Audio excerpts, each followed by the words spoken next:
may lalaking guro ng mataas na lumapit kay Jesus upang tanungin kung paano siya makakatulong sa kanyang kapwa.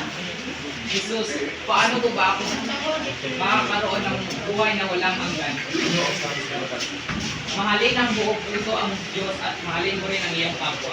Tama, gawin mo ito ang buhay ka. Pero sino ang aking kapwa? Upang mapaliwanag, sumagot si Jesus gamit ang isang kwento. May isang lalaki na naglalakad papuntang Jericho. Inatake siya ng mga tulisan. Kinuha ang kanyang gamit, binugbog, at iniwang halos patay.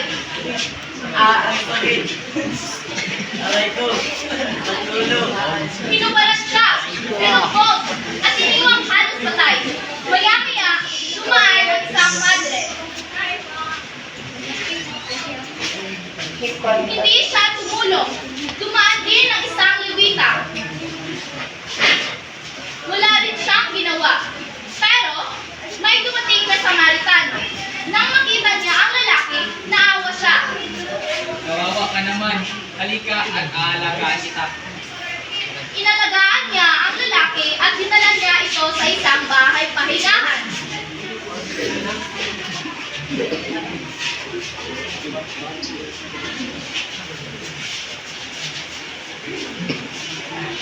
Ito, may sakit siya.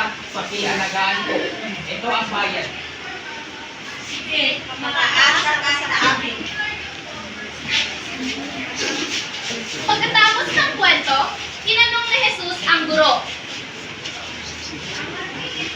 Sino sa tatlong namaan ang naging kapwa ng Diyos? Ang tumulong sa kanya, Jesus. Tama, gawin mo rin yan. Ang mabuting kapwa ay tumutulong. Kahit hindi ka niya kilala, sana maging mabuti rin tayong kapwa sa iba. Maging katulad tayo ng mabuting Samaritano. Sa muli, Kami ang ikatatlong pangkat. Maraming salamat po.